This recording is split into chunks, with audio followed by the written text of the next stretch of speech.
오늘 말씀은 어제에 이어서 사마리아 여인과 예수님께서 대화하시는 내용입니다.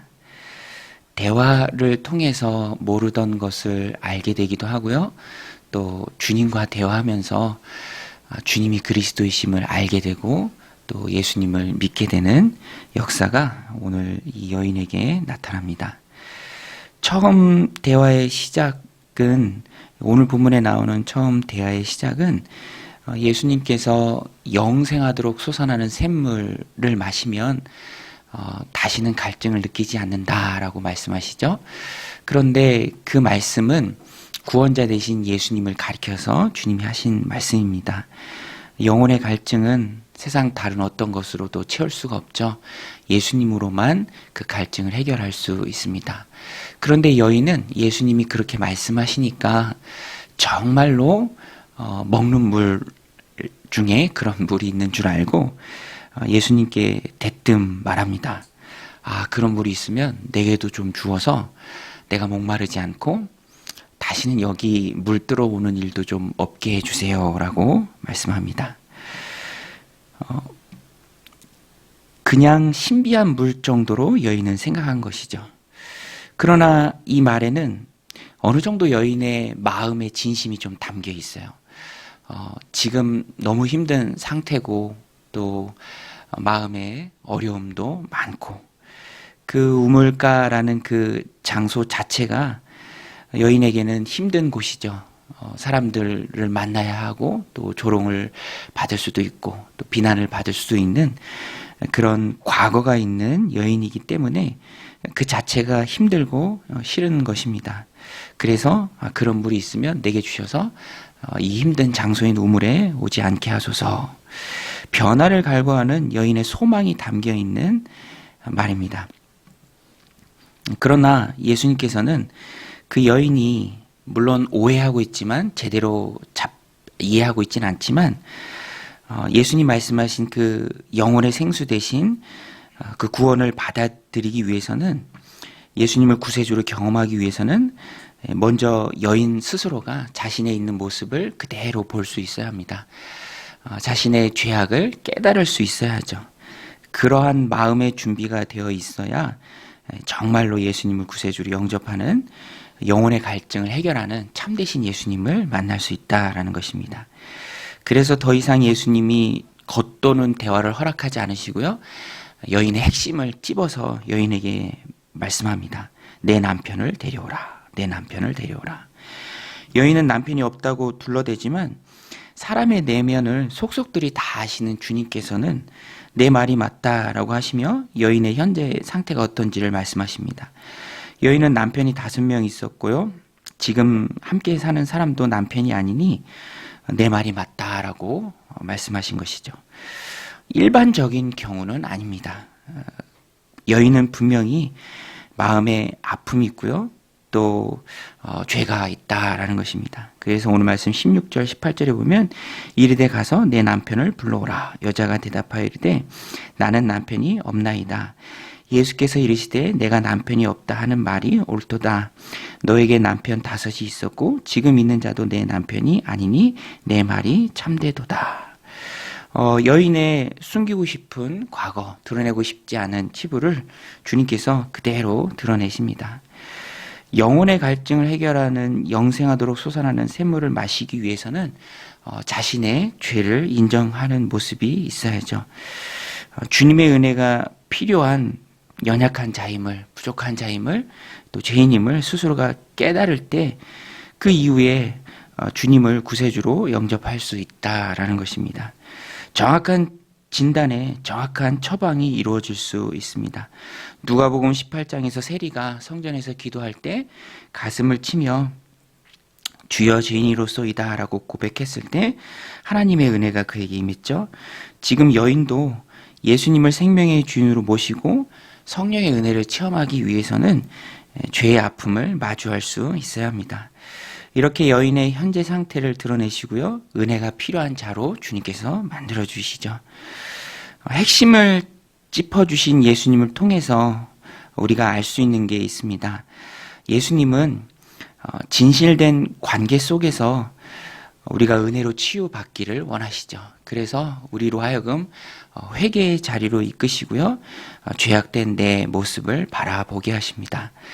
우리가 언제 믿음과 신앙이 깊어집니까? 내 자신의 부족한 모습을 보고 하나님의 은혜가 아니고는 안 된다라는 것을 깨달을 때입니다.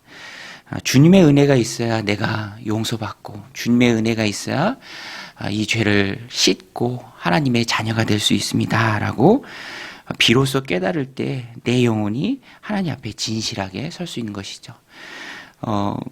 가슴을 치며 죄인으로소이다 라고 눈물을 흘렸던 세리에게 하나님의 은혜가 임했죠. 오늘 우리도 이 말씀을 기억하고 영혼의 의사 되신 주님은요, 우리를 치료하기를 원하십니다. 우리를 회복시켜 주시기를 원하십니다.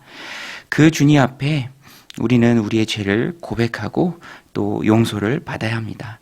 죄는 언제든지 영혼을 병들게 하죠. 사람들 없는 시간 피해서 다닌다고 그것이 해결되는 것이 아니라 죄를 용서하실 수 있는 그리스도 앞에 죄를 덮어두는 것이 아니라 그것을 낱낱이 구하고 용서를 받아야 그것이 없어지고 내 영혼이 영생하도록 솟아나는 샘물 대신 예수님을 마실 수 있다라는 것입니다.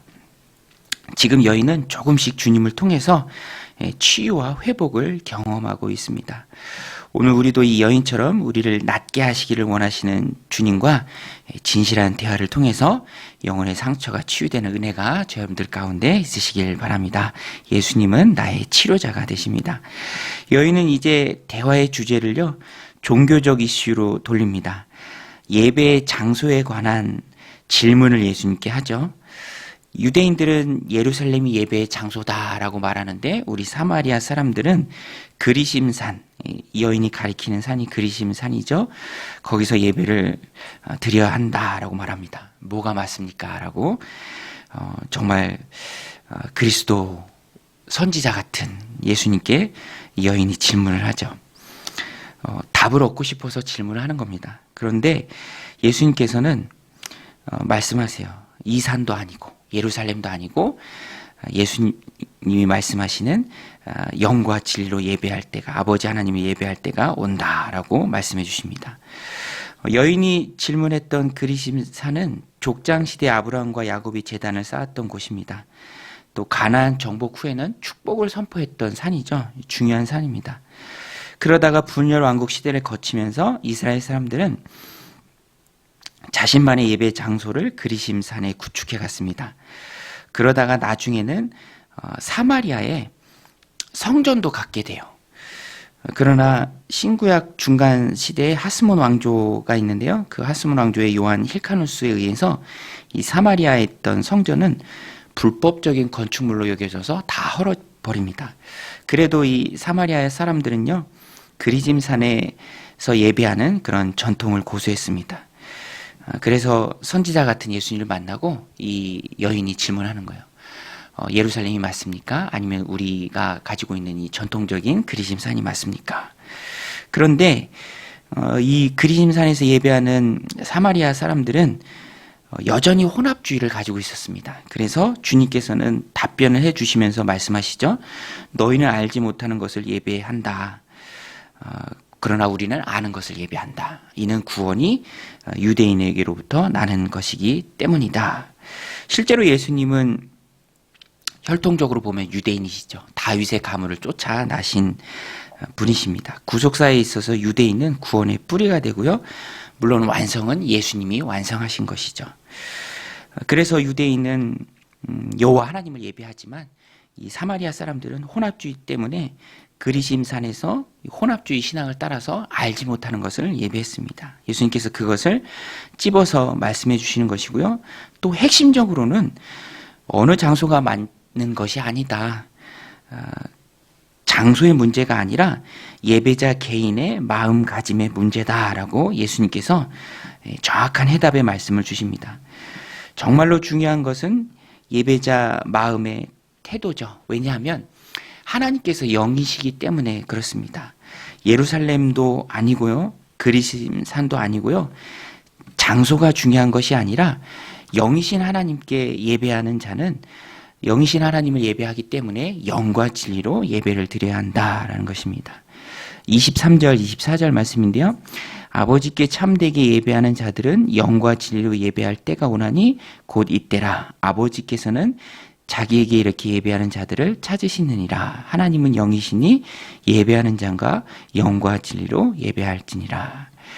영과 진리라는 말은 직역하면 영 안에서 그리고 진리 안에서라는 말입니다.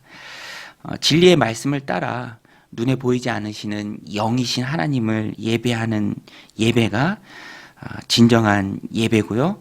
그렇게 예배하는 사람이 진정한 예배자죠. 영이신 하나님은 우리의 마음을 속속들이 다 알고 계십니다. 마치 여기서 예수님께서 사마리아 여인의 마음을 다 아셨던 것처럼. 그래서 우리는 항상 예배할 때 장소가 중요한 것이 아니고요. 예배에 임하는 우리의 마음가짐, 우리의 태도가 중요합니다. 하나님은 우리의 마음을 다 보고 계시죠.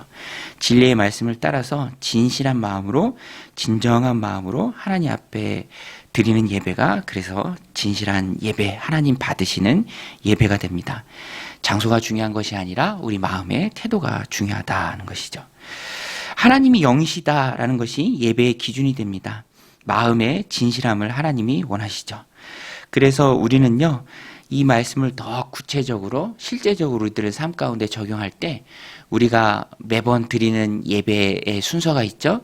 그 순서에 임할 때 순서 하나하나에 진실한 마음으로 임해야 합니다. 기도의 순서가 있죠. 기도는 믿음으로 하나님 앞에 드려야 하고요. 또 찬양은 진정한 마음으로 하나님 앞에 드려야 합니다. 그래서 찬송할 때는 큰 소리로 해야 되고요. 또 필요하면 박수도 치면서 여러 번 반복하면서 그래야 우리의 마음이 진실하게 하나님을 찬양할 수 있기 때문입니다. 또 헌금도 예배 순서에 있죠. 헌금은 감사한 마음으로 하나님 앞에 드려야 합니다. 또 말씀은 설교 순서는 말씀은 하나님의 음성으로 받는 것이죠. 내게 주시는 말씀으로 들어야 합니다. 그래서 예배는 영과 진리로 드리는 것이기 때문에 항상 기대하는 마음으로 준비된 마음으로 하나님 앞에 나와야 하고요. 하나님 오늘 어떤 말씀을 내게 주실까? 예배 가운데 하나님 임재하시는 그 은혜의 축복이 반드시 있을 것이다 라는 마음으로 하나님 앞에 나와서 예배하는 것이 오늘 여기서 사마리아 여인에게 말씀하신 주님이 말씀하신 영과 진리로 드리는 예배죠. 이렇게 여인에게 말씀해 주셨을 때 여인은 그리스도에 대해서 깨닫게 되고요. 나중에 메시아 그리스도라는 분이 오시면 우리가 다 알게 될 것입니다 라고 말씀할 때 얘기할 때 예수님께서는 내게 지금 말하는 그가 바로 그리스도다라고 그리스도이심을 자신이 그리스도이심을 밝히십니다. 26절에 보면은 예수께서 이르시되 내게 말하는 내가 그라 하시니라. 여러분 예수님이 그리스도이신 줄로 믿습니다. 예수님이 그리스도죠. 그것이 기쁨의 근원입니다. 여인은 이 말씀을 듣고 예수님을 믿게 돼요. 내일 본문에 나오는데 큰 기쁨을 얻었습니다.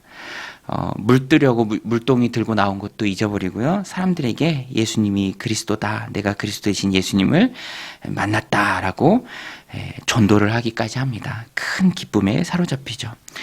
오늘 우리도 그리스도를 만난 큰 기쁨이 늘 우리 안에 있어야 합니다. 또 주님이 그리스도이심을 믿도록 믿음 주심에도 우리가 감사해야죠. 지금도 예수님이 계시지만 예수님을 믿는 자들이 있지만 믿지 않는 자들도 많이 있죠. 그런 가운데 우리에게 믿음 주셔서 우리는 예수님이 그리스도이심을 믿게 해주셨습니다. 구원받은 성도의 삶은 오늘 우리가 부른 찬양처럼 기쁨의 근원 되신 예수님을 위해 사는 삶이죠. 예수님이 모든 인생의 해결자시고요. 또 모든 인생 문제에 해답을 주시는 분이십니다. 우리가 어떤 모습으로 하나님 주신 삶을 살아야 할지, 어떠한 마음으로 하나님 예배하는 삶을 살아야 할지 예수님과 대화하면서 다 얻게 되고 또 해답을 얻게 된다라는 것입니다. 오늘도 이 말씀 마음에 새기고 진리 되신 예수님을 통해서 영과 진리로 하나님을 예배하며 기쁨의 근원 되신 예수님을 통해서 주님을 위해 살아가는 그런 복된 하루가 다 되시기를 주님의 이름으로 간절히 축원드립니다. 우리 같이 말씀 붙들고 함께 기도할 때 하나님 진리 되신 예수님을 통해서 영과 진리로 하나님을 예배하는 우리가 되게 하여 주시옵소서.